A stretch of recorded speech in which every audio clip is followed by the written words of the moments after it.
Di masjid teman ana beberapa pekan yang lalu, khatib Jumatan terindikasi Syiah dari khutbahnya. Apa sebaiknya yang dilakukan? Apakah meninggalkan sholat Jumatnya atau tetap meneruskan? Kalau masih belum ada sesuatu yang pasti, teruskan saja. Karena ulama sepakat mengatakan hukum sholat di belakang majhulul hal. Majhulul hal itu orang yang tidak jelas statusnya, itu sah, hukumnya sah. Kalau kita tidak tahu ya, kalau kita tahu orang itu musyrik, orang itu memang dasarnya sudah murtad, atau memang orang yang sudah terindikasi akidahnya rusak, dan kita tahu, maka itu baru kita tidak boleh sholat di belakangnya, cari tempat lain. Tapi kalau kita tidak tahu, maka hukumnya kembali kepada hukum asal ya. Jadi tidak perlu meninggalkan, cukup ya, kerjakan saja kembali, atau dianggap sah insya Allah. Jika imam pada saat sholat maghrib pada rakaat kedua lupa tahiyat awal dan makmum mengingatkan dengan kalimat subhanallah, lalu imam turun tahiyat, apakah makmum harus sujud sahwi sebelum dan sesudah salam? Kalau imamnya sujud sahwi, maka ikut semuanya. Kalau imamnya tidak sujud sahwi, maka tidak perlu ikut sujud sahwi, gitu kan? Dan sujud sahwi ini teman-teman sekalian dilakukan kalau seseorang lagi sholat, kan sahwi itu artinya lalai ya, kelalaian. Itu kalau antum sudah pindah ke gerakan yang setelahnya. Misal kita pas sujud, ternyata satu kali aja sujud gitu kan, tiba-tiba kita berdiri, subhanallah, pas kita duduk untuk berdiri ke rakaat yang setelahnya, kita teringat kayaknya tadi sujudnya baru satu kali nih, lalu kita sujud lagi, ini nggak butuh sujud sahwi. Tapi kalau antum sudah sempat berdiri, artinya sudah pindah ke gerakan yang setelahnya, sudah sempurna, baru teringat ini aja sujud sahwi, ini aja sujud sahwi. Sujud sahwi juga dengan dua cara, ada yang dikerjakan sebelum salam, ada yang dikerjakan sudah salam. Kalau gerakan-gerakan yang keliru dalam sholat, lalai, lupa gitu kan, teringat sebelum salam, misal antum pas rakaat keempat ragu, ini 4 atau 3 ya, lalu antum tambah 1 rakaat, karena kalau kita ngingat ya, ragu 3 atau 4, kita cari rakaat yang paling sedikit, ambil 3 misalnya. Kata Nabi SAW, kalau kalian lupa 3 atau 4, pilihlah 3. Karena kalau seandainya pun dia sholat lebih 5, maka 4 rakaatnya sudah terpenuhi. Tapi kalau dia pilih yang ya lebih banyak, dianggap 4 ternyata kurang baru 3, maka akan kurang sholatnya. Gitu kan? Kita dianjurkan memilih jumlah yang lebih sedikit. Nah kalau teringat seperti ini sebelum salam, maka sujud sahwinya sebelum salam. Setelah baca tahiyat selesai, sujudlah 2 kali, dan bacaannya adalah bacaan-bacaan sujud. Ya, boleh juga ada bacaan khusus seperti misalnya bacaan yang dibaca sebenarnya dalam sujud juga ya. Ya Allah, Allahumma laka sajadtu wa bika amantu wa laka aslamtu, dan seterusnya. Itu ada doanya sendiri, bisa kembali kepada buku rujukan. Kemudian boleh juga membaca bacaan sujud, tetapi di antara 2 sujud tidak ada bacaan apa-apa. Sujud sahwi ya, sujud saja, baca bacaan sujud, kemudian duduk sebentar lalu sujud lagi. Jadi tidak membaca lagi Rabbighfirli warhamni dan seterusnya, gitu kan. Setelah itu berdiri baru salam sholat. Imam lakukan ini, Anda juga harus lakukan walaupun imamnya yang lupa tadi, gitu kan. Karena kita kalau sholat berjamaah berbeda. Innama ju'ilal imam liyutamma bihi shalah, kata Nabi SAW. Imam dijadikan untuk menyempurnakan sholat seseorang atau pengikutnya. Kalau seandainya antum sudah bubar sholat, ini sudah selesai sholat, salam, begitu kita lagi zikir, ada di belakang kita tepuk, akhi, ukhti, kayaknya tadi rakaat anda ini kurang 1. Tadi kayaknya ikut sama saya ini, sama-sama saya masbuk 2 rakaat, anda juga tadi 2 rakaat, tapi kenapa anda cuma tambah 1 rakaat? Kita diingatkan, lalu kita ingat, oh begitu ya, baik, langsung berdiri pada saat itu, berdiri tambah 1 rakaat, lalu sampai salam, selesai salam baru sujud sahwi. Sujud sahwinya setelah salam, karena ingatnya juga setelah salam. Dan ini beranjak daripada hadis Bukhari, Nabi SAW pernah sholat asar 2 rakaat salam, maka para sahabat diam semua, nggak ada yang nyaut. Tapi mereka bimbang, kok jadi 2 rakaat asar nih, gitu kan? Sampai Nabi SAW berzikir, Nabi SAW tidak ingat rupanya, sampai berzikir, habis selesai zikir, tradisi Nabi SAW habis zikir langsung berdiri pergi ke pintu masjid, lalu menunggu sahabat-sahabat yang mengeluh atau yang menyampaikan apa sesuatu permintaan dan seterusnya. Ada satu sahabat mendekati mengatakan, ya Rasulullah, apakah turun wahyu? Ada wahyu baru turun mengubah asar jadi 4 menjadi 2, gitu kan? Atau anda lupa? Kata Nabi SAW, tidak ada wahyu turun dan saya tidak lupa. Nabi yakin sekali SAW dengan hikmah Allah tentunya ya, agar mengajarkan kepada kita bagaimana caranya kalau terjadi seperti ini. Maka Nabi SAW memegang tangan sahabat tersebut, mengajaknya masuk ke dalam masjid. Kebetulan sahabat-sahabat yang lain belum bubar. Maka kata Nabi SAW, benarkah yang orang ini katakan, kalau saya tadi cuma sholat 2 rakaat, serentak mengatakan benar ya Rasulullah. Maka beliau langsung menghadap kiblat, lalu beliau mengerjakan 2 rakaat sampai salam. Setelah salam baru beliau sujud sahwi, karena mengingatnya setelah salam. Pendapat yang paling kuat pada makmum membaca Al-Fatihah atau tidak di belakang imam, yang disepakati oleh para ulama, yang saya sebutkan dulu yang disepakati ya. Yang disepakati adalah kalau sholatnya sir, tidak ngerasin suara, seperti misalnya duhur, asar, kemudian rakaat ketiga maghrib dan 2 rakaat terakhir isya, gitu kan? Ini namanya sholat sir, kecilin suara. Maka wajib makmum membaca Al-Fatihah. Wajib makmum membaca Al-Fatihah, gitu kan? Kecuali dalam keadaan ini khilaf ulama, bagaimana kalau dia baru membaca Ar-Rahmanir Rahim, Maliki Yaumiddin, imamnya Allahu Akbar ruku. Apa yang dia harus lakukan? Jumhur ulama mengatakan ikuti imam, karena dia sudah beristihad, dia sudah baca, gitu kan? Tapi tidak selesai, sama dengan orang masbuk, baru Allahu Akbar, imamnya kita baru baca 2 Al-Fatihah sudah ruku. Apa yang harus kita lakukan? Jumhur mengatakan ruku saja. Imam Syafi'i mengatakan tidak, harus dia baca, nggak bisa. Dan dia boleh ketinggalan untuk mengejar Al-Fatihah sampai 3 gerakan kalau dalam mazhab Syafi'iyah, gitu kan? 3 gerakan artinya ruku, sami'allahu hamidah, sampai sujud pertama. Nah itu dia boleh tetap menyelesaikan Al-Fatihahnya lalu dia mengejar imam, karena pentingnya masalah Al-Fatihah ini. Tapi kalau sholatnya jahar, ngerasin suara, subuh 2 rakaat pertama maghrib, gitu kan, 2 rakaat pertama isya, maka ini hukumnya jumhur mengatakan tidak ada bacaan bagi makmum, kecuali imam memberikan jeda waktu. Beranjak daripada hadis yang sahih bahwasanya Nabi SAW pernah mengatakan waladdallin amin, lalu tiba-tiba sahabat di belakang berlumba-lumba baca Al-Fatihah, jadi ada suara bergemuruh gitu, sehingga bacaan Nabi SAW, Nabi sendiri terganggu SAW, dan makmum juga tidak konsentrasi dengar bacaan ayatnya beliau. Beliau begitu salam lalu beliau mengatakan mali unazi', kenapa tadi saya diganggu dengan bacaan kalian? Kata perawi hadisnya, kalau saya tidak salah, Abdullah bin Umar radhiyallahu anhu berkata, mulai semenjak itu saya tidak pernah lagi membaca Al-Fatihah di belakang Nabi SAW kalau sholatnya jahar, kalau sholatnya ngerasin suara gitu. Ulama-ulama seperti Imam Syafi'i rahimahullah melihat bahwasanya orang yang membaca Al-Fatihah, baik sholatnya jahar, kerasin suara atau sir, itu wajib. Beranjak daripada hadis Nabi SAW yang berbunyi, tidak ada sholat bagi orang yang tidak membaca Al-Fatihah. Maka beliau tidak membedakan antara sholat berjamaah atau sholat sendiri. Ya, kalau sholat sendiri mutlak harus baca ya, tidak boleh sama sekali tinggalkan Al-Fatihah. Batal sholatnya kalau tinggalkan Al-Fatihah. Kalau sholat berjamaah, sebagaimana saya sebutkan tadi, khilaf diantara ulama itu. Imam Syafi'i semuanya, mau sholatnya jahar atau sir, semuanya harus membaca Al-Fatihah. Allahu alam, kalau kita simpulkan, kalau saya simpulkan dari pendapat-pendapat ulama ini, saya melihat kalau seandainya imamnya membaca Al-Fatihah dengan suara keras, jelas ya, kita dengar ya, kita dengar. Seperti sekarang ada mic. Lain kalau mati lampu gelap, tidak kedengaran suara atau kita terlalu jauh dari imam, itu lain. Walaupun sholat jahar tetap wajib baca Al-Fatihah tuh, karena kita tidak dengar.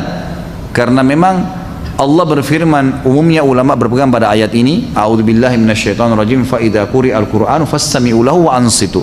Kalau Al-Qur'an dibacakan, dengarkan baik-baik dan ya telitilah, jelihlah. Berarti kasusnya adalah kalau dengar. Kalau dengar kita nggak boleh berkata yang lain, gitu kan? Nah kalau imam sholat jahar, maghrib misalnya, tapi mati lampu, kita di saf ke-5 atau ke-6, ke-7 ke belakang, nggak dengar. Atau sholat di belakang perempuan, nggak dengar sama sekali. Mereka tetap baca Al-Fatihah, selama tidak dengar. Tapi kalau mereka dengar Al-Fatihah itu, seperti tadi imam kita Masya Allah membaca misalnya, kita dengar. Dan pada saat mengatakan waladdallin, kemudian semua mengatakan amin. Begitu selesai amin, imamnya baca langsung surah. Nah ini Allahu alam, yang lebih dekat pendapat ulama mengatakan tidak lagi baca Al-Fatihah. Kembali kepada hadis, ya, bacaan imam adalah bacaan makmum. Itu sudah ada hadis yang menjelaskan masalah itu. Tapi kalau imamnya jeli dan dia lebih faham masalah fikih menjadi imam, adalah setelah waladdallin amin, imamnya diam jeda 7 ayat Al-Fatihah. Maka pada saat itu makmum silakan baca, gitu kan? Dia membacanya. Jadi ini tinggal tergantung bagaimana kondisi imam memberikan dia kesempatan. Allahu a'lam. Ustaz, apakah boleh saf salat diisi oleh, mohon maaf, orang yang terkena Down syndrome. Secara fisik dia sudah balik, tetapi ketika sholat orang tersebut sering mendahului imam dan gerakan sholatnya tidak berurutan. Tentu kalau dia sengaja atau memang dia ada kelainan jiwa atau apa, ini sebaiknya memang di masjid itu ada tim khusus yang mengatur ya. Jadi orang-orang seperti ini kalaupun dalam kondisi dia tidak sadar, dia tidak tahu hukum, atau dia dalam kondisi gila misalnya, maka dia dibolehkan untuk keluar dari saf muslimin. Karena dia pun mengerjakan, dia bebas hukum, dia tidak ada taklif kan gitu. Tapi kalau memang dia hanya melakukannya karena tidak bisa tahan, karena memang masalahnya adalah sakit kakinya, dia akhirnya harus melakukan mendahului imam, maka solusinya kata ulama adalah dia boleh mengerjakan sholat sambil duduk. Cari inisiatif yang dia tidak mendahului imam. Karena kalau dia dahului imam tetap kena ancaman. Ya, Nabi SAW mengancam, siapa yang mendahului imam maka bisa saja Allah mengubah wajahnya menjadi wajah keledai. Hadis sahih riwayat Imam Ahmad masalah itu. Jadi sebagai ini ada pengurus masjid, dan saya sarankan pengurus masjid ini bisa lebih jeli melihat adanya orang-orang yang seperti ini, ada gangguan jiwa, ada orang yang sakit. Kalau di masjid-masjid di Saudi itu sudah biasa sekali kursi-kursi disiapin tuh. Di masjid itu banyak kursi. Jadi orang-orang tua yang tidak mampu untuk berdiri lama maka diambil kursi dan mereka sholat sambil duduk di saf. Itu sudah umum di Masjid Nabawi, di Masjid Haram itu banyak sekali. Ketika zikir setelah sholat, kemudian ada orang yang mengucapkan salam kepada kita lalu kita membalasnya sehingga zikir setelah sholat kita terpotong. Apakah kita harus mengulangi zikir tersebut atau lanjutkan? Lanjutkan saja, tidak ada masalah. Nabi SAW pernah melakukan hal tersebut. Jadi pernah beliau SAW dalam hadis Bukhari selesai sholat ya, asar, tiba-tiba beliau langsung dengan cepat sekali, begitu salam lagi zikir, berdiri dengan sangat cepat melewati para sahabat, sampai para sahabat yang meriwayatkan hadis ini berkata, kami heran dengan kecepatan Nabi SAW dalam cepatnya gerakan Nabi SAW itu. Maka setelah itu pun, setelah beberapa saat Nabi SAW balik lagi dan duduk lagi, berzikir lagi. Lalu salah seorang di antara kami bertanya, ya Rasulullah, ada apa? Kata Nabi SAW, tadi saya tiba-tiba teringat di rumah saya ada kurma sedekah yang sudah saya niatkan mau keluarkan, maka saya tidak ingin itu tertunda. Maka saya pun segera mengeluarkannya lalu kemudian saya balik berzikir. Jadi ulama mengambil daripada hadis ini bolehnya orang kalau habis sholat, berzikir habis sholat, itu kalau ada sesuatu yang wajib baginya atau sesuatu yang darurat, dia boleh memotongnya seperti menjawab salam gitu kan. Seperti misalnya turun hujan tiba-tiba dia harus pindah karena kena air atau apalah ya yang harus memindahkan dia, maka dia boleh pindah dan kemudian dia melanjutkan zikirnya. Bagaimana Anda menyikapi setiap akan sholat pasti ingin sekali buang angin? Apa Anda harus diruqyah? Gimana kira-kira? Ruqyah boleh, silahkan ruqyah. Mungkin waswas syaitan, itu waswas syaitan ya, harus dilawan. Dan cara yang efektif adalah jangan biasakan buang angin. Memang betul. Jadi orang yang biasa tidak bisa tahan buang angin itu karena beranjak dari apa? Kebiasaan dia. Dia udah biasa, mungkin di depan teman-temannya kadang-kadang bercanda, memang dia gangguin mereka gitu kan. Emang gitu, dia sering iseng. Nah, akhirnya sudah terbiasa gitu kan. Jadi itu menjadi hal yang selalu kayak orang yang terbiasa, ngupil, orang yang biasa korek kuping, orang. Jadi karena dia jadikan kebiasaan, jadi terbiasa, sama dengan itu. Kalau orang yang tidak membiasakan dirinya untuk ngeluarin angin, insya Allah tidak keluarin angin kecuali pada waktu memang dibutuhkan kan gitu. Jadi memang ini harus diubah dari cara itu dulu, pola itu. Dan ini subhanallah juga tidak baik ya, sebaiknya memang ditinggalkan. Jadi ini insya Allah dengan cara antum terapi diri supaya jangan sampai sering mengeluarkan angin, terutama dengan mengolok-olok gitu kan, ada bercanda, termasuk juga di depan pasangan misalnya. Lebih baik kita menjaga itulah, kecuali darurat sekali ya, kecuali darurat. Kalau ruqyah saya sarankan silakan ruqyah, bisa jadi was-was juga syaitan, bisa terjadi. Semoga Allah senantiasa memberkahi Ustaz Khalid beserta keluarga dan kita semua yang hadir di majelis ilmu ini. Amin. Mudah-mudahan jazakallah khair atas doanya. Sholat sunnah afdalnya dikerjakan di rumah. Saya biasa mengerjakan sholat sunnatul fajr di rumah. Namun masjid di tempat saya jarak antara azan dan iqamah hanya sebentar. Saya terkadang ketinggalan takbiratul ihram bersama imam, tapi tetap dapat rakaat pertama. Sebaiknya saya sholat sunnah di rumah atau di masjid? Di masjid, gitu kan? Di masjid. Jangan antum kejar ikan teri, ikan paus lewat ini. Ada. Sholat sunnatul fajr itu ikan teri dibandingkan sholat subuh, itu ikan pausnya gitu kan. Jadi jangan ketinggalan, sholat di masjid tidak masalah. Kan lebih afdol kalau sholat di rumah, kalau sholat sunnah kan gitu lebih afdol. Jadi jangan sampai mengejar afdoliyah sunnah, ketinggalan fadilah yang besar dari sholat wajib. Karena mulai Allahu Akbar imam, kita juga Allahu Akbar, itu sudah dicatat pahala tuh. Jadi itu ada fadilah, jangan ketinggalan itu. Bahkan kalau perlu kita masuk masjid sudah mau iqamah, ya sudah kita sholat subuh gitu kan. Nanti sunnatul fajrnya, ulama berpendapat mengatakan sunnatul fajr pernah dikerjakan oleh Nabi SAW setelah terbit matahari. Itu dibolehkan bagi orang yang sudah rutin mengerjakannya. Kalau dia ketinggalan, sudah masuk masjid subuh, sudah iqamah, dia sholat subuh, kemudian nanti dia setelah terbit matahari sebelum duha, dia boleh mengerjakan sunnatul fajr yang ketinggalan itu. Apakah boleh mengerjakan sholat witir bertepatan dengan berkumandangkannya azan subuh? Karena saat mengerjakan tahajud waktunya sudah sangat dekat dengan waktu subuh, sementara saya belum sholat witir. Pertama sekali saya sarankan antum sholat witir seperti sekarang nih, ba'da isya, gitu kan? Itu lebih baik. Nah, itu lebih baik. Dan nanti kecuali kalau antum memang sudah terbiasa bangun jam 2, setengah 3, masih panjang jeda waktu menjelang subuh, itu baru. Kalau enggak, saran saya jangan tinggalkan witir sebelum tidur. Nah, baik sebelum tidur atau habis ba'da isya langsung sholat witir. Itu sudah disepakati oleh para ulama, berangkat daripada hadis Bukhari, di mana sahabat-sahabat menyampaikan diantaranya ya Abu Hurairah anhu yang mengatakan, saya diwasiatkan kepada saya 3 hal yang saya tidak pernah tinggalkan selama hidup saya: puasa 3 hari setiap bulan, 2 rakaat sholat duha, dan saya tidak pernah tidur kecuali saya sudah witir. Ya, agar antum tidak mengejar di malam hari kecuali sholat tahajud, gitu kan. Pertanyaan tadi, bolehkah sholat witir sementara azan dikumandangkan? Boleh jawabannya. Hadis Bukhari menjelaskan masalah itu, bahwasanya Nabi SAW mengatakan, kalau kalian dengarkan azan, segeralah berwitir, segeralah berwitir. Artinya masih boleh kan?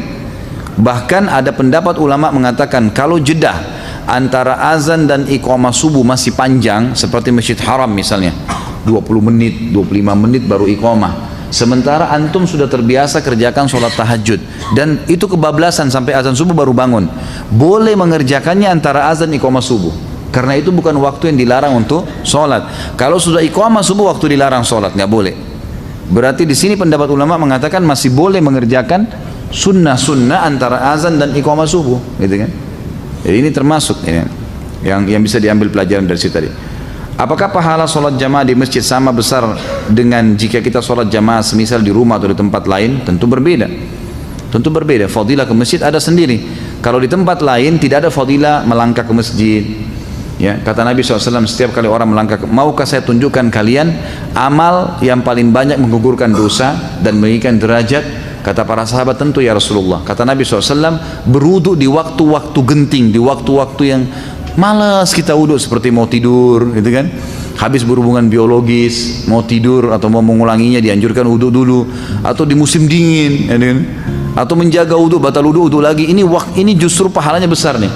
Dan banyaknya langkah kaki menuju ke masjid, ya kan? Berarti melangkah kaki saya sudah ada pahala. Hadis yang lain juga riwayat Bukhari Muslim, kata Nabi SAW, setiap kali orang melangkah ke masjid, 1 langkah mengampuni dosa, 1 langkah mengangkat derajatnya. Ini nggak ada di tempat lain, harusnya di masjid, gitu kan? Kemudian ada hadis yang berbunyi, siapapun yang pergi ke masjid sholat, setiap berjamaah di waktu sholat wajib ya, maka setiap kali ke masjid dapat 1 istana di surga, setiap pulang 1 istana di surga. Ini nggak ada di tempat lain, gitu kan? Tinggal tentang masalah jamaahnya, 25 kali lipat dapat pahala, itu sama. Itu sama, karena hadis Nabi SAW menjelaskan sholat berjamaah sama saja mendapatkan pahala 25 kali lipat itu, dan diangkat 27 derajat. Allahu a'lam.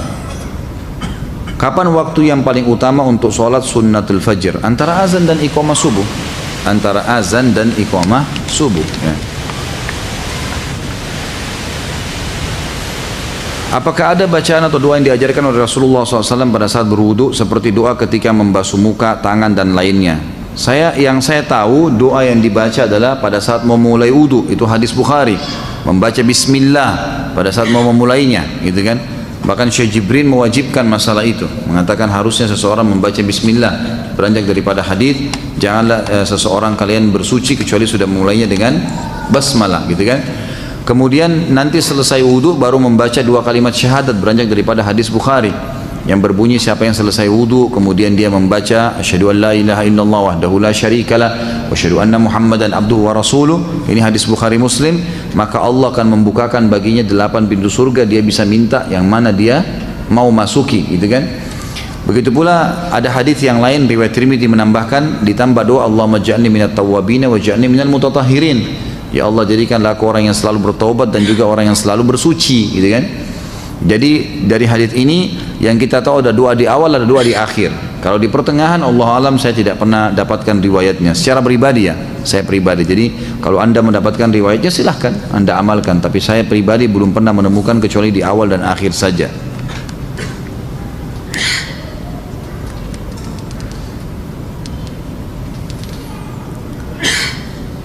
Bagaimana hukumnya bersedekap melipat tangan kembali sesudah bangun dari ruku? Tadi kan sudah saya jelaskan ya, boleh saja gitu kan? Bersedekap pada saat bangun dari ruku, sami Allah liman hamidah, saya sudah sebutkan tadi kan, khilaf diantara ulamanya. Jadi boleh kembali ke dada, boleh kembali ke sebelah paha kita.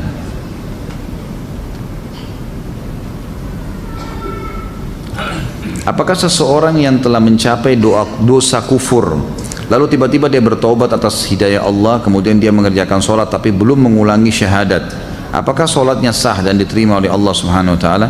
Nggak bisa. Kufur itu syaratnya untuk kembali ke Islam harus syahadat. Jadi dia kalau sholat dianggap orang kafir sedang sholat, nggak diterima sama Allah.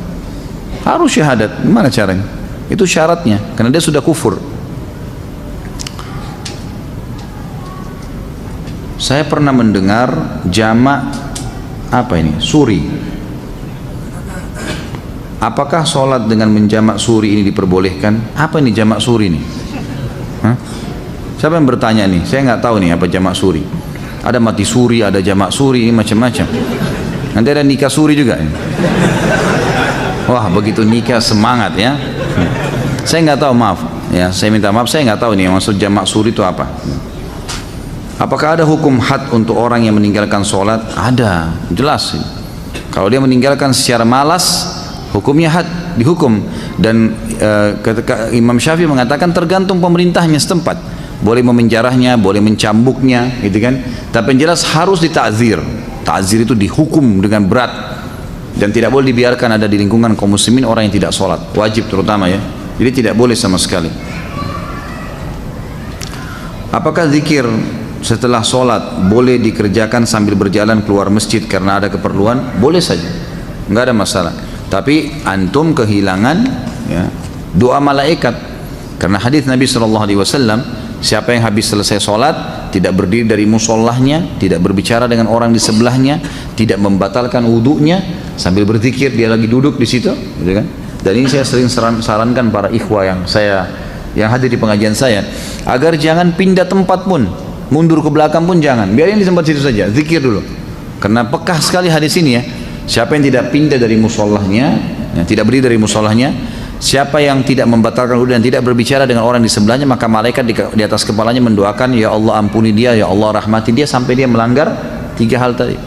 Ini kehilangan. Makanya para ulama mengatakan biasanya syaitan menghiasi ya, atau mengingatkan macam-macam pekerjaan kita sehingga kita terlewatkan dari doa malaikat ini. Maka jangan disia-siakan. Saya pernah zikir ikhwan dan akhwat sekalian, pelan-pelan sekali zikir habis sholat itu 7 menit maksimal, 7 menit, 8 menit itu sudah selesai. Jadi cuma syaitan yang membebankan kita itu. Bagaimana hukumnya sholat orang isbal? Apakah sah? Khilaf di antara ulama tentang sah atau tidaknya, gitu kan? Tapi yang jelas sudah pernah kita jelaskan di dalam dosa-dosa besar kita yang lalu ya, pernah ada penjelasan kalau ada hadis yang menjelaskan tidak sahnya atau disuruhnya mengulangi sholat orang yang tertutup mata kakinya oleh Nabi SAW, seseorang yang sedang datang. Bahkan Nabi SAW menyuruh mengulangi sama wudu dan sholatnya. Waktu ditanya oleh para sahabat, kenapa ya Rasulullah? Kata Nabi SAW, karena mata kakinya tertutup. Ada yang melemahkan hadis ini, ada yang menghasankannya, gitu kan? Khilaf di antara ulama. Tapi kalau saya pribadi, saya berpegang pada pendapat yang mengatakan memang batal sholatnya ya. Apakah seorang laki-laki yang tidak sholat berjamaah di masjid berdosa? Kalau Imam Syafi'i mengatakan sholat berjamaah di masjid sunnah muakkadah, sangat ditekankan.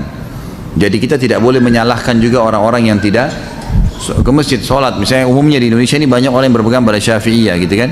Tapi kalau jumhur ulama mengatakan tidak. Di antaranya Imam Ahmad sangat menekankan beranjak daripada hadis-hadis yang sahih, seperti misalnya hadis yang sahih kata Nabi SAW, saya ingin sekali ada orang yang mengikomahkan sholat, lalu kemudian menggantikan saya jadi imam, lalu kemudian saya membawa obor dan saya membakar rumah orang-orang yang tidak pergi sholat berjamaah. Kemudian hadis sahih juga di mana Ibnu Ummul Maktum, muadzin Nabi SAW, matanya buta, dan beliau berkata, ya Rasulullah, rumah saya jauh dari masjid Anda, tidak ada yang memandu saya, buta, nggak ada yang pandu saya jalan, gelap, gitu kan. Dan di antara rumah saya dengan masjid banyak binatang buas bisa menerkam saya, padang pasir jauh. Apakah boleh saya sholat di rumah? Awalnya Nabi SAW mengatakan silakan sholat di rumah. Setelah itu subhanallah turun wahyu menyampaikan, Ibnu Ummul Maktum sudah mau keluar, Nabi SAW mengatakan panggil orang itu. Dipanggil kembali, kata Nabi, apa kau dengar dengan telingamu azan atas ma'un nida? Dia mengatakan iya ya Rasulullah. Kata Nabi, idzan ajib, kalau begitu jawab azan itu. Orang buta, nggak ada yang pandu, itu kan malah ditekankan. Jadi semestinya memang harusnya dijaga. Ya, dari pendapat ini ya, jumhur ulama diantara Imam Ahmad yang sangat menekankan berdosa kalau laki-laki tidak ada udzur nggak sholat di masjid, gitu kan. Ya kalaupun kita berpegang pada mazhab Syafi'iyah, kita mengatakan sunnah muakkadah, maka minimal antum kehilangan banyak sekali fadilah, pengangkatan derajat, pengampunan dosa, dapat istana di surga. Itu luar biasa. Setiap pergi loh dapat satu istana, setiap pulang dapat istana. Ini bukan istana di Menteng atau di mana-mana, ini di surga, gitu kan. Hanya dengan ke masjid sholat, itu apa susahnya? Lawan tuh syaitan, jangan lemah terus. Manakah yang lebih utama bagi seorang perempuan, sholat di musola kantor atau pergi ke masjid? Musola boleh ya, kalau perempuan tidak ada masalah, di sebelah meja kerjanya boleh, nggak ada sesuatu penekanan. Kalau laki-laki yang dianjurkan ke masjid. Terkait dengan 10 Muharram, apa benar 10 Muharram itu lebarannya anak yatim? Apakah boleh mengkhususkan 10 Muharram untuk menggalang dana untuk anak yatim? Nggak pernah ada sunnahnya Nabi ini dikarang-karang saja, ini tidak ada sama sekali. Anak yatim itu kita dianjurkan untuk menyantuni sepanjang tahun, bukan 10 Muharram. Nggak ada dalil berhubungan dengan masalah itu. Waduh, ini tulisan indah, jadi saya tidak bisa baca.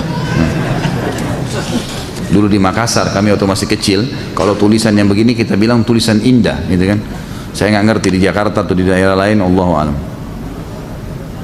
Apa faedah bagi orang yang mengerjakan sholat gerhana dan sholat syuruk? Kalau sholat gerhana memang anjuran Nabi SAW kan, hadis sahih riwayat Bukhari. Kata Nabi SAW, kalau kalian melihat gerhana maka sholatlah, bersodakahlah dan bertasbihlah, disuruh sampai Allah menghilangkan gerhana itu dari kalian. Jadi memang ada perintah dari Nabi SAW masalah itu. Tapi apakah dia dapat pahala, apakah dia dapat misalnya apa janji-janji, itu belum pernah kita temukan riwayatnya, Allahu a'lam. Tapi yang jelas dia dianjurkan untuk dilaksanakan perintah Nabi SAW, ibadah. Kalau sholat syuruk, hadis Nabi SAW, siapa yang sholat berjamaah di masjid, hadis sahih riwayat Hakim, siapa yang sholat berjamaah di masjid, ya, kemudian dia duduk berzikir sampai terbit matahari, kemudian dia sholat 2 rakaat setelah itu, ya, maka dia sama dengan pahala haji dan umroh, sempurna, gitu kan. Ini dikatakan oleh para ulama sholat syuruk. Di perusahaan saya sistem untuk sholat bergantian, sistem untuk sholat bergantian, tapi niat saya ingin sholat berjamaah tepat waktu. Apakah saya berdosa karena tidak sholat tepat waktu? Tidak dikatakan berdosa sebenarnya, karena masih ada pendapat ulama yang seperti tadi Imam Syafi'i mengatakan sunnah muakkadah. Saya tidak bisa mengatakan berdosa, gitu kan, tapi dia kehilangan fadilah yang sangat banyak, gitu. Jadi kalau bilang pun, misal pun kita bisa mengambil awal waktu, lebih baik kita pamit sama teman-teman misalnya kita dahulu, gitu kan. Dan itu sholat juga tidak akan mengambil waktu lama.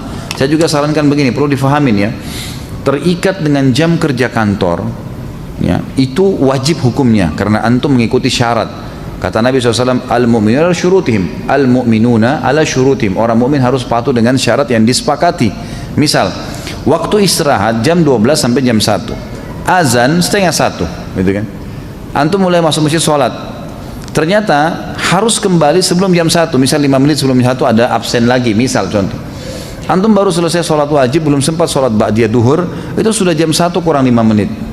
Kalau sholat terlambat nih, balik kerja, maka jangan sholat sunnah ba'diyah, karena mentaati peraturan wajib. Sementara sholat sunnah itu sunnah, gitu kan. Kecuali kita sudah balik ke kantor, ada waktu lowong, kita bisa buka sejadah dekat meja kerja kita lalu sholat, itu nggak ada masalah. Tidak harus pertemukan masalah itu ya. Jadi lakukan yang wajib saja. Pernah ada teman-teman yang di luar negeri bertanya kepada saya, Ustadz, saya kerja di luar negeri dan di luar negeri ini orang-orang non muslim, saya nggak bisa sholat gitu kan, dan seringkali meeting di waktu-waktu pas lagi sholat gitu kan, apa yang saya harus lakukan? Saya balik tanya begini, saya bilang kalau seandainya anda lagi meeting kemudian, misal ini contoh, semoga Allah muliakan kita semua, saya kasih contoh ini, contoh orang mau ke kamar mandi, kebelet buang air besar, kebelet buang air kecil, lagi meeting, diizinin nggak? Nah, ini di sini diizinin nggak kalau kebelet kencing, kebelet buang air besar? Meeting penting nih, miliaran, diizinin nggak? Ya nggak bisa berpikir kan kalau mau kencing gitu kan? Nggak mungkin, pasti diizinin ke belakang. Ya sudah, kita izinnya memberikan isyarat memang mau ke kamar mandi, betul kamar mandi kan? Ke kamar mandi, dan orang saya bilang lagi kalau masuk kamar mandi, lagi kebelet, pamit, lagi meeting, kalau kita butuh waktu 10-15 menit diizinin nggak? Nggak mungkin kan tengah-tengah digetur-getur, ayo cepat gitu kan, nggak mungkin, orang lagi buang air besar gimana, dia harus selesaikan hajat, kalau enggak sakit perut, maka berarti bisa dipakai itu untuk sholat tuh.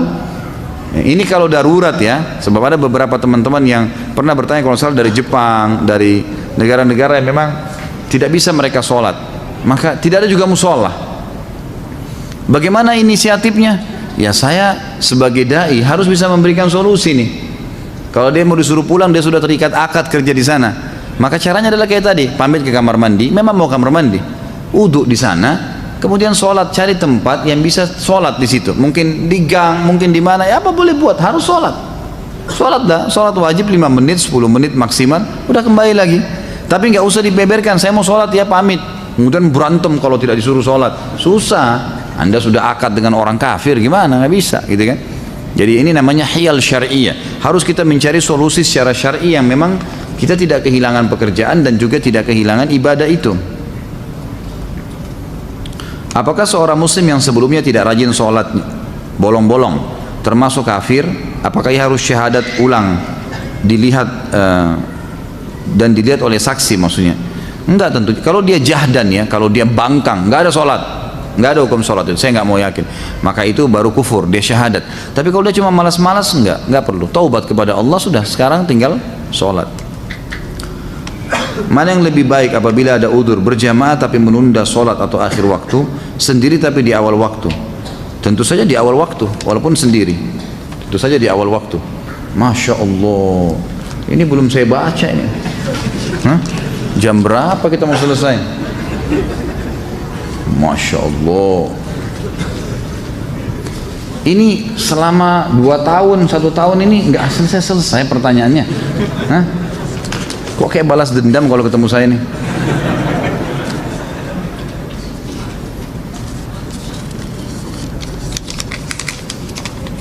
Jangan didorong. Saya sengaja tidak tarik semua. Di daerah Ana ada 2 masjid, yang satu masjidnya besar dan jamaahnya tidak banyak sehingga selalu dapat saf pertama. Kedua masjidnya lebih kecil dan jamaahnya banyak karena telah ditegakkan sunnah sehingga susah dapat saf pertama. Lebih utama sholat di satu atau yang kedua? Yang satu tentunya, masjid yang pertama, karena memang kita bisa dapatkan fadilah lebih besar, gitu kan? Dan masjid itu makin banyak jemaahnya makin afdal, ya, gitu. Makin afdal, makin besar fadilahnya. Artinya mestinya besar misalnya, tentu afdaliyah karena banyak jemaah itu penting, tapi mendapatkan saf awal lebih penting, maka harusnya didahulukan saf awal itu.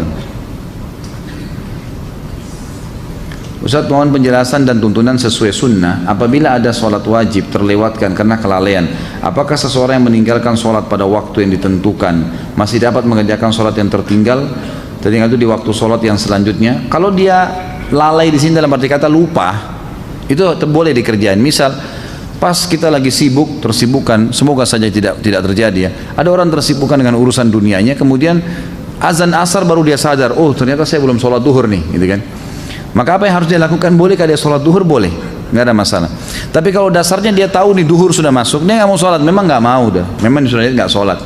Begitu azan asar, temannya ajak, nih sholat yuk, kamu udah tahu belum ada hadis begini, tersentuh dia mau sholat. Tapi tadi dia sudah tinggalkan duhur secara sengaja, ini nggak boleh lagi dia sholat, karena sudah memang ditinggalkan secara sengaja sama dia. Saya pernah membaca sebuah hadis riwayat Ibnu Abbas radhiyallahu anhu yang menjelaskan tentang tidak bolehnya menahan pakaian pada saat sholat. Apakah hadis itu sahih? Apa maksud dari kata menahan pakaian? Mohon penjelasannya. Saya tidak tahu, maaf. Saya belum tahu sampai ke situ tentang masalah hadis menahan pakaian. Yang saya temukan malah hadis Abu Bakar radhiyallahu anhu yang sahih, di mana Abu Bakar berkata, ya Rasulullah, saya orang yang tidak bisa sholat kecuali saya menahan pakaian saya, karena kalau tidak dia melorot, gitu kan. Apakah itu membatalkan sholat saya? Apakah itu termasuk sombong? Kata Nabi SAW, itu tidak termasuk. Ya, berarti di sini kan ada masalah kasus menahan, tapi saya tidak tahu kalau yang riwayat Ibnu Abbas ini. Bagaimana tuntunan sahih untuk kondisi makmum yang masbuk namun tidak mendapat bacaan Al-Fatihah imam sholat? Apakah makmum tersebut masih mendapatkan hitungan 1 rakaat penuh? Yang kuat pendapat iya, dia masih mendapatkan walaupun sholatnya sir. Kalau orang memang masbuk ya, beda orang yang datang dari awal tapi lalai tidak baca Al-Fatihah. Nah itu baru bisa dibahas dalam bahasan lain ini.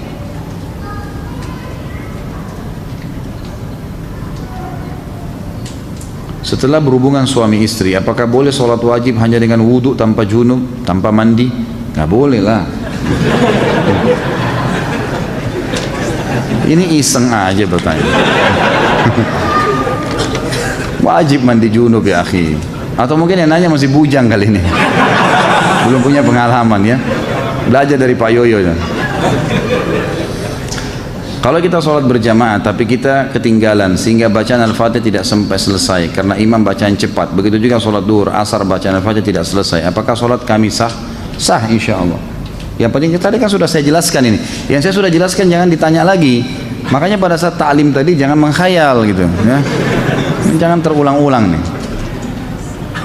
Jika kita terjebak macet di jalan, tidak bisa melaksanakan sholat asar, apakah boleh dijamak sama maghrib?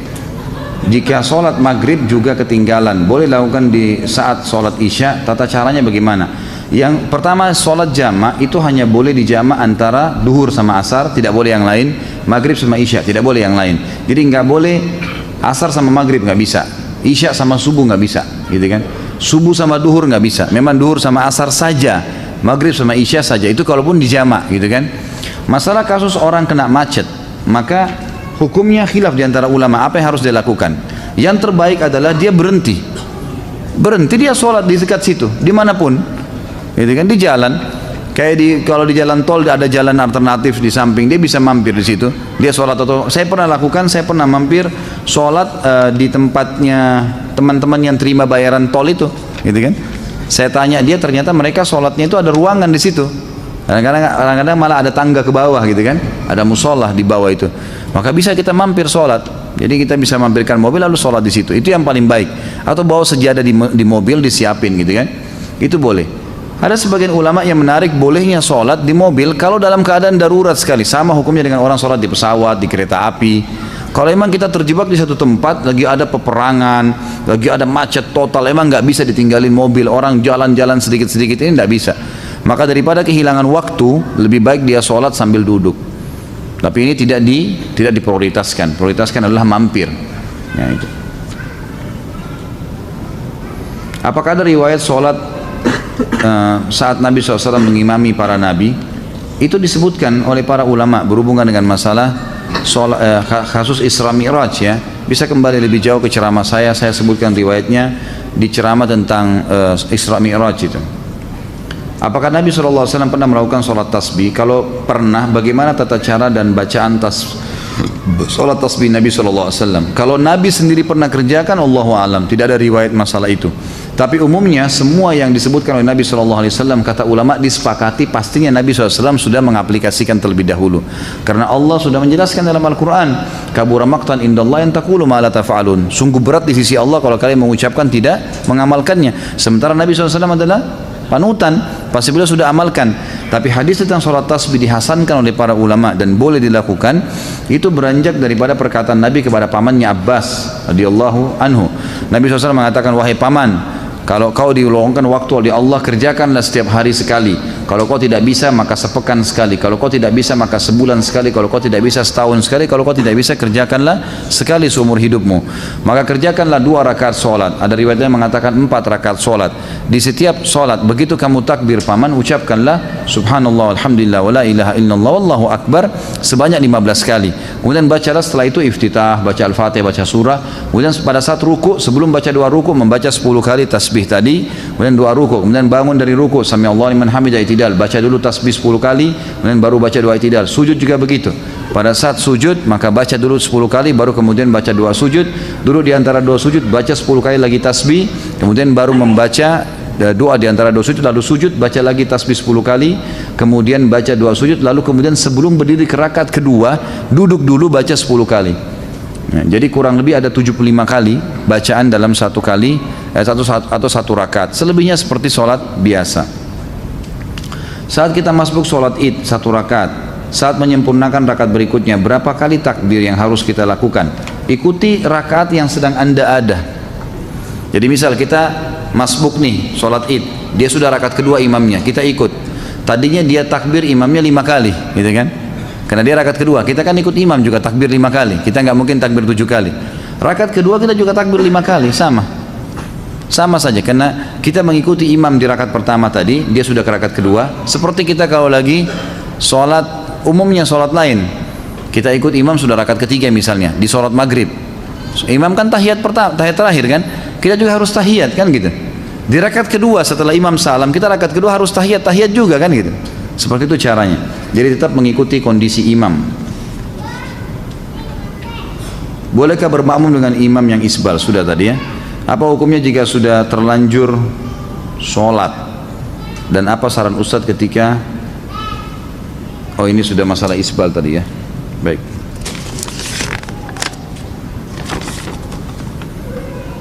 Bolehkah kita mengqadha sholat kita yang terlewat dengan tata cara seperti apa? Sudah saya jelaskan. Makanya jangan buru-buru bertanya nih ya. Karena pertanyaan mungkin bisa saja dijawab gitu ya, sudah ada. Bagaimana cara mengqadha sholat yang sudah banyak kita tinggalkan? Nggak ada qadha sholat, nggak ada qadha sholat. Hadis Bukhari menjelaskan masalah itu. Jadi tidak ada. Kecuali tadi saya bilang kita lalai, memang lupa. Tapi kalau 5 tahun nggak sholat, sekarang taubat, apakah harus mengqadha sholatnya 5 tahun? Nggak pernah ada dalil berhubungan dengan masalah itu. Hadis Bukhari menjelaskan bahwa ada seorang wanita datang kepada Aisyah radhiyallahu anha dan berkata, wahai Aisyah, kenapa kita disuruh mengqadha puasa dan tidak disuruh mengqadha sholat? Maka Aisyah sempat marah sama orang tersebut, lalu sambil berkata, aharuriyun anti? Apa kau dari wilayah Haruri? Haruri ini wilayah di Irak, sebuah wilayah di Irak dipenuhi dengan kaum Khawarij. Khawarij ini suka menghakimi sesuatu secara zahir. Misal, perangilah orang-orang kafir, berarti semua kafir termasuk tetangga, nggak bisa hidup sama kaum Khawarij, disiksa semua, gitu kan? Jadi ambil secara zahir hukum, gitu kan? Jadi seperti itu. Maka mereka juga mengatakan orang kalau taubat pernah 50 tahun tidak sholat harus qadha 50 tahun tuh, gitu kan? Maka kata perempuan tersebut, saya bukan dari Hawari, tapi saya mau tanya. Kata Aisyah radhiyallahu anha, begitulah Nabi SAW memerintahkan kami disuruh mengqadha puasa dan tidak mengqadha sholat. Artinya tidak ada qadha sholat memang bagi orang yang memang lalai sebelumnya.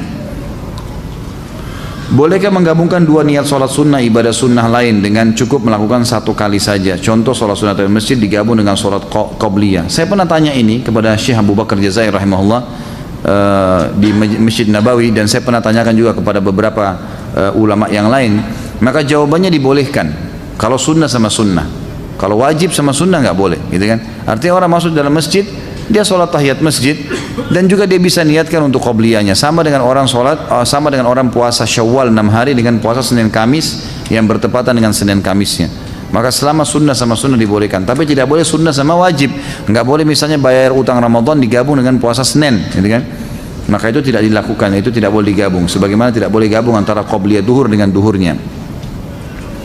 Saya sering melihat orang bergeser dari tempat awal melaksanakan sholat fardu pada saat akan melakukan sholat sunnah ba'diyah. Apakah ini merupakan adab sholat sunnah ba'diyah? Bukan, tetapi ada hadis yang berbunyi semua tempat yang dipakai sholat akan menjadi saksi pada hari kiamat. Maka dianjurkan seseorang untuk pindah tempat ya. Di kantor Anas selesai sholat duhur ada ustadz yang tidak zikir tapi langsung berdiri kultum, isinya mengajak jamaah zikir-zikir bid'ah apa ini? Dikit-dikit bid'ah, jangan dengerin. Jalanin saja selama ini menurut anda baik. Memangnya yang menentukan amalan diterima itu kalian. Kalau dikit-dikit bid'ah kita beribadah semakin terkekang. Bagaimana menyikapi ustadz yang seperti ini? Sementara saya mau tegur, cuma ilmu saya masih dangkal dan malas berdebat. Bagaimana membedakan ustadz yang syar'i? Ya tentu saja, ini tidak ada istilah ustadz syar'i ya. Ini istilah baru ini. Baik, kalau anda tidak punya ilmu jangan didebatin, tetap aja berzikir, gitu kan? Tetap berzikir, tetap anda jalankan sunnah Nabi SAW, sudah cukup insya Allah. Kalau tadi ditanya bagaimana membedakan ustadz, sebenarnya ustadz itu kalau yang ustadz mengikuti sunnah Nabi tentu selalu punya dalil ya. Ini perkataan ini firman Allah dalam surah ini kata Nabi SAW. Jadi tidak pernah dari dia, tidak ada pendapat pribadi. Jadi, umumnya maaf, saya bukan mengatakan pengajian kita ini secara khusus, tapi di sini juga tadi anda dengar setiap kali sampaikan sesuatu bisa kita sampaikan ada dalilnya. Ini loh hadisnya, ini loh ayatnya, gitu kan? Jadi punya panduan, jadi bukan karangan-karangan dari kita sendiri. Bagaimana posisi tahiyat akhir untuk sholat 2 rakaat? Ini sudah kita jelaskan tadi.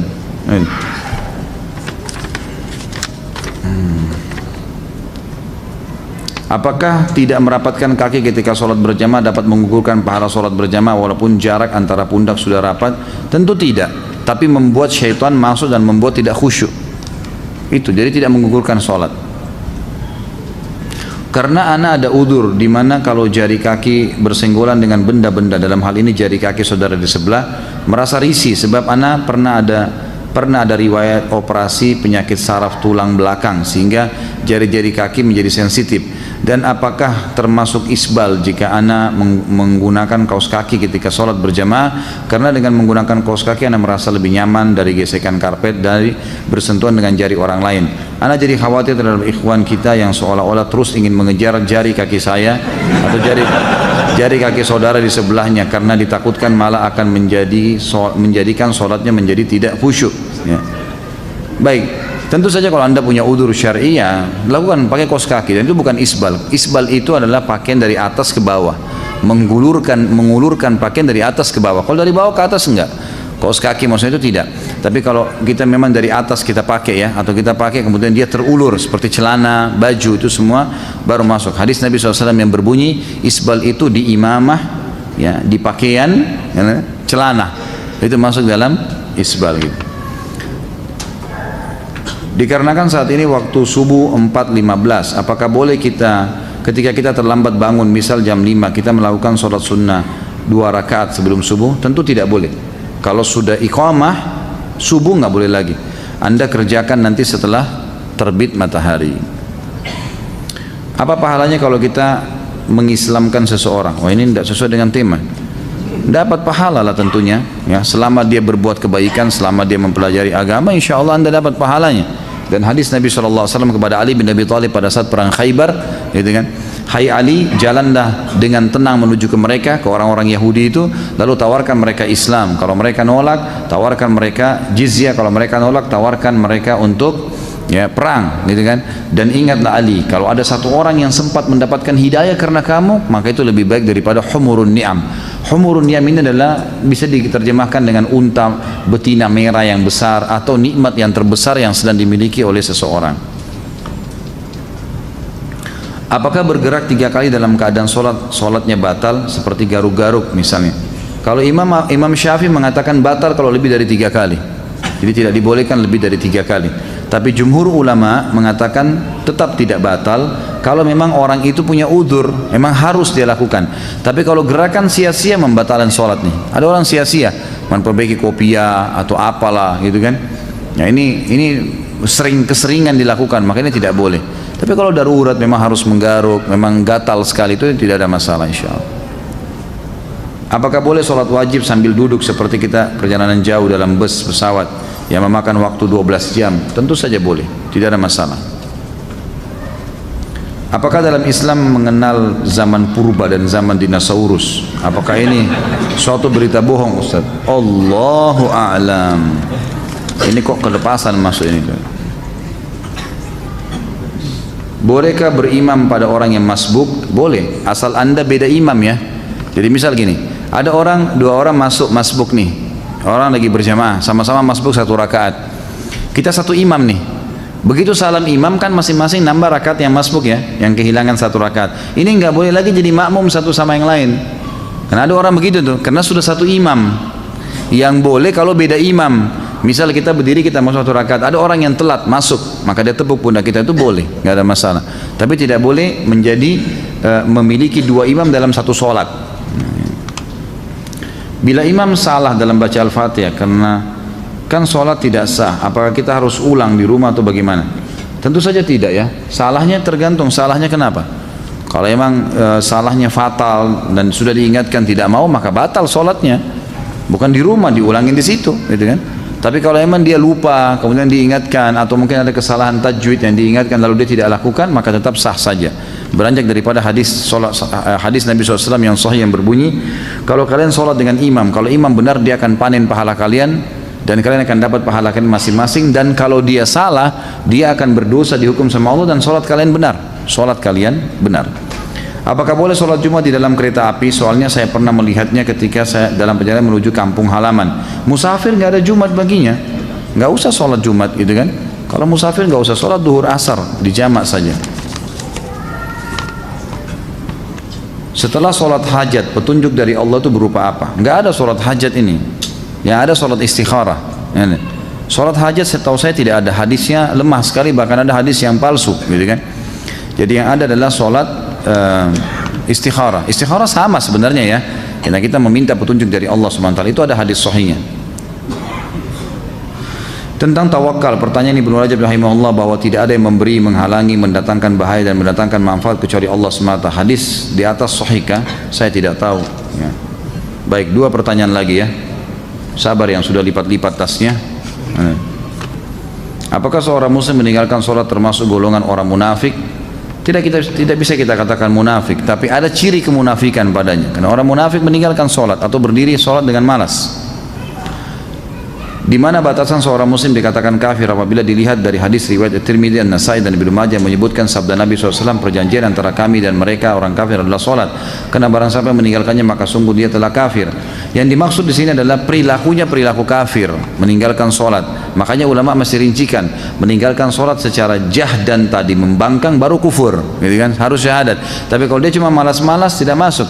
Ibnu Umar menjelaskan makna daripada hadis ini adalah kalau dia cuma malas-malasan, dia mendapatkan dosa kufur tapi tidak sampai pada kufur. Kufrun duna kufrin istilahnya, gitu kan? Apakah sutra atau pembatas bagi yang masbuk telah terputus dari imam apabila sholat berjamaah telah selesai? Jawabannya iya. Jadi dia sudah sendiri karena sudah selesai dari imam. Bagaimana posisi duduk tasyahud akhir untuk sholat sunnah 2 rakaat? Sudah saya jelaskan tadi. Haruskah mengepalkan tangan pada saat berdiri naik ke rakaat berikutnya? Kan sudah saya jelaskan semua tadi. Jawabannya iya, disunnahkan mengepalkan. Mohon dijelaskan bagaimana hukumnya apabila sholat di rumah kemudian di masjid sudah iqamah, apakah kita masih bisa menjalankan sholat qobliyah? Batalin, nggak boleh. Hadis sahih berbunyi, kata Nabi SAW, tidak ada lagi sholat sunnah dengan iqamah sholat wajib. Hadis sahih, nggak boleh. Jadi biar lagi di masjid kita lagi sholat, baru 1 rakaat sudah iqamah, batal. Tapi kita sudah dapat pahalanya, diberhentiin aja tiba-tiba, emang begitu. Apakah ada riwayat yang menjelaskan bahwa Rasulullah SAW pernah memimpin zikir dan doa secara berjamaah setelah sholat wajib? Yang saya sudah pernah sampaikan riwayat. Tidak ada riwayat menjelaskan masalah itu. Yang ada adalah Nabi SAW membaca zikir, dan Ibnu Umar berkata, saya mengetahui kalau sholat sudah selesai di masjid Nabi SAW kalau saya mendengarkan suara zikir Nabi SAW dan para sahabat, dan mereka baca masing-masing. Jadi misal Nabi SAW baca ayat kursi, sahabat sana baca Al-Ikhlas, yang ini baca Subhanallah. Jadi dibiarkan oleh Nabi SAW masing-masing. Tapi Nabi SAW tidak pernah memandu baca Al-Fat, Al-Kursi misalnya lalu semuanya harus ikut. Itu tidak pernah ada riwayat masalah itu. Apabila tidak, bagaimana sikap kita? Apa yang harus kita lakukan ketika di suatu masjid setelah sholat wajib imam memimpin zikir dan doa berjamaah? Jadi kita baca sendiri aja. Kita baca sendiri, kita jalankan sendiri. Jadi seperti itu, Allahu a'lam. Baik, karena sudah jam 9 lewat, kita tutup sampai di sini insyaallah. Kalau benar dari Allah, kalau salah dari saya, mohon dimaafkan. Subhanakallahumma bihamdika asyhadu an la ilaha illa anta astaghfiruka wa atubu ilaik. Wassalamualaikum warahmatullahi wabarakatuh.